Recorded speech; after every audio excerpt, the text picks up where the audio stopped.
So we'd like to do a little bit better than just being able to talk generically about the idea that, over time we should be approaching some terminal speed. We'd like to be able to actually come up with an equation for what that terminal speed is.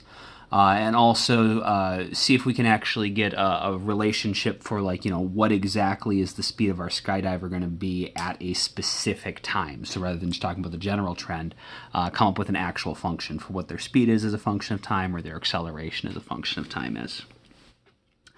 To do that, the issue is that we know that the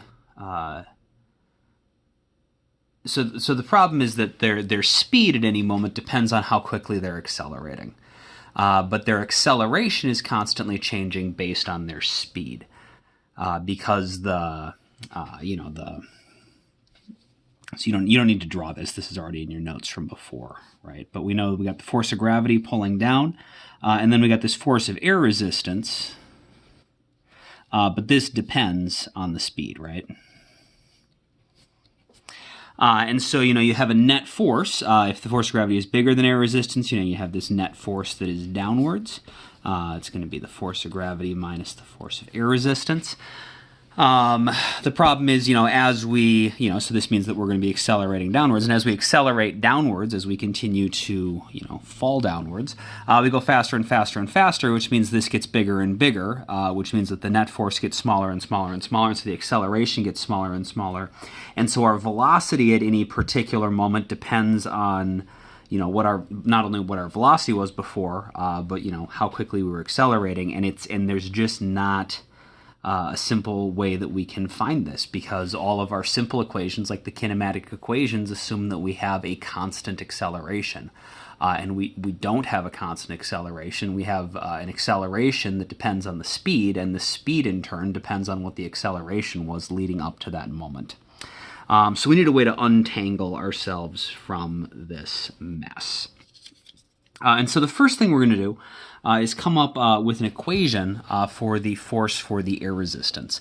We know the force of air resistance, the drag force, depends on the speed, and we've seen the actual equation. The actual relationship is that speed, or the drag force, is proportional to the speed squared.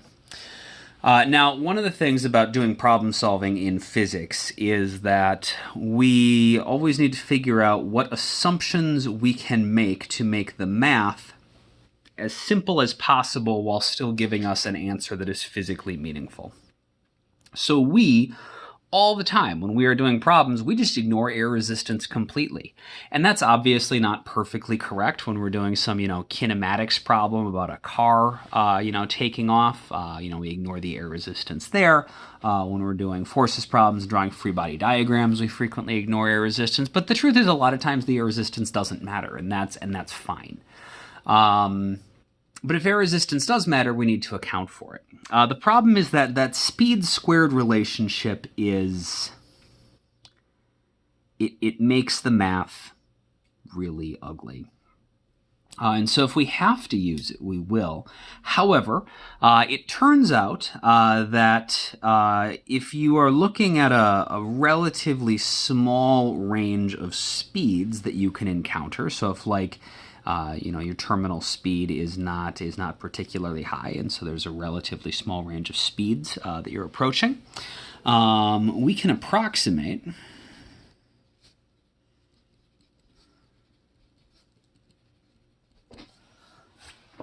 the air resistance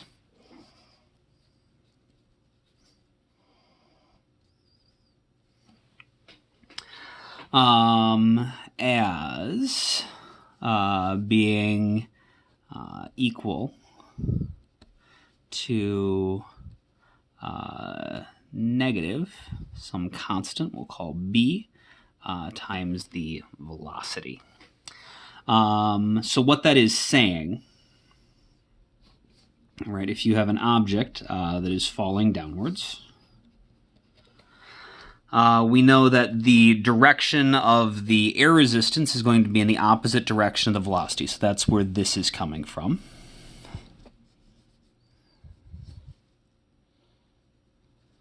So That minus sign just means that the direction of the force of the air resistance and the velocity are opposite.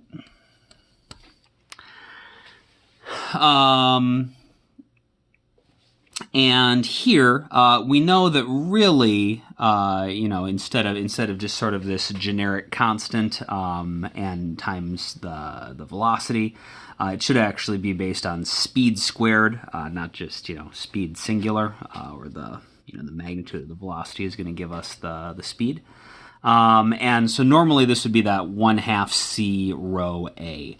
Except the problem is it's going to be something different in order for us to be able to use this approximation that it's just proportional to speed. And this is just going to be some constant that depends on the exact geometry of the object we are dealing with, and its composition and the fluid it's falling through and everything else. And this, of course, is just the velocity. And so, if we draw what this looks like, we got our air resistance. And so the direction of the air resistance has to be in the opposite direction of the velocity. That's what the minus sign is telling us. And so this is just going to be proportional to the speed. And so here I've got the vector version of the equation. The vector force of the air resistance is negative BV, so whatever direction the velocity is, the force of the air resistance is in the opposite direction. In terms of just the magnitudes, the force of the air resistance is equal to whatever our constant is times the speed, and then we have on our diagram the indication that it's in the opposite direction of the velocity. If this bothers you, that we are using a relationship that we're assuming it's proportional to speed and not speed squared. An analogy for why this is not the end of the world is the idea that, for example, we know the world is round. And yet when we are doing our physics problems, we make the assumption all the time that the ground is flat, even though the ground is not flat, because the Earth is curved, and so the ground is also curved.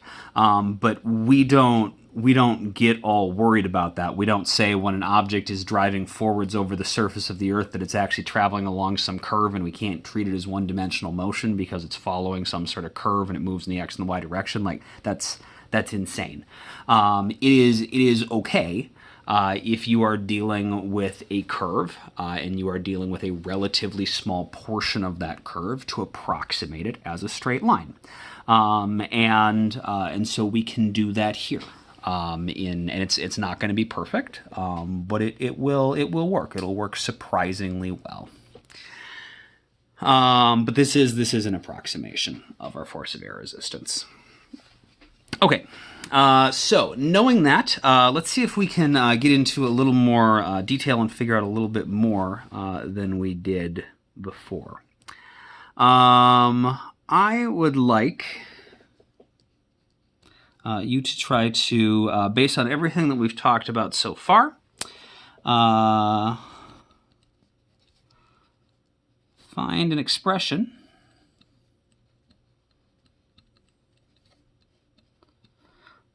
for the force of air resistance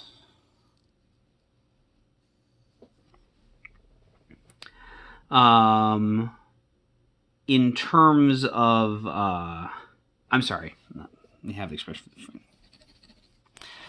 for the terminal speed. Find an expression for the terminal speed, in terms of the variables and things we could potentially plug into our problem or our equations. So think about what we did previously. You can look at the free body diagram we did in the question of the day and see if you can figure out an expression for what the terminal speed must be equal to. Go ahead and think about that, or try that for a second, and then pause the video, unpause the video when you're ready to go over the answer. Okay, so we know that when we are at terminal speed, we know that that is the situation where our net force is 0. And so if our net force is 0, we know our force of gravity is equal to mg. And we know that our force of air resistance is equal to BV, while we are falling at terminal speed. And so we can call this Vt. But also, since the net force is 0, the air resistance is equal to the force of gravity, which is equal to mg. And so that means that b times our terminal velocity, or our terminal speed, has to be equal to m times g. And so the terminal speed has to be equal to mg over b. And this, you can actually use this same system, or this same approach to find an expression for the terminal speed no matter what equation you're using. So even if you're using the more thorough equation for the air resistance, where it's the 1/2 c rho a v squared, that's fine. So set the force of air resistance equal to, 1/2 c a rho v squared. That still has to equal, in this case, the force of gravity. Your net force would have to be 0 if you're at terminal speed, terminal velocity, and you would still be able to solve for the terminal speed. And so as long as we have some sort of expression or way to calculate the terminal speed, you should be able to come up with an expression for it. And so that is a useful skill in and of itself, and might be something that we need to find during problem solving or on the AP test. It is also useful for providing some parameters to check if the equation we're going to try to eventually come up with works. Remember, we want to figure out an expression eventually to figure out what the speed is. Not just, after a large period of time, we know it reaches the terminal speed after a long time, but come up with an equation for what the speed is at any particular point in time. And so one way to check that is we know after a long period of time, if you plug a very large time in to our expression we're going to try to eventually generate, this has got to be one of your boundary conditions. For large periods of time, the speed should be equal to mg over b. Okay, so we now want to actually do the work and come up with that equation. So we want to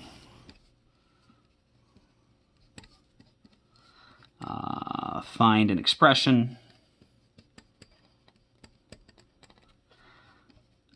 for the speed of our skydiver as a function of time. We've got this boundary condition. We know that's going on. We've got another boundary condition. We know at the beginning, for our skydiver at least, when they jump out of the airplane, their initial speed is 0. And so whatever equation we should get for large periods of time should generate this. And if we plug 0 in for the time, should generate 0 for the speed. And so we want to do this, and that'll be what we start in our next video.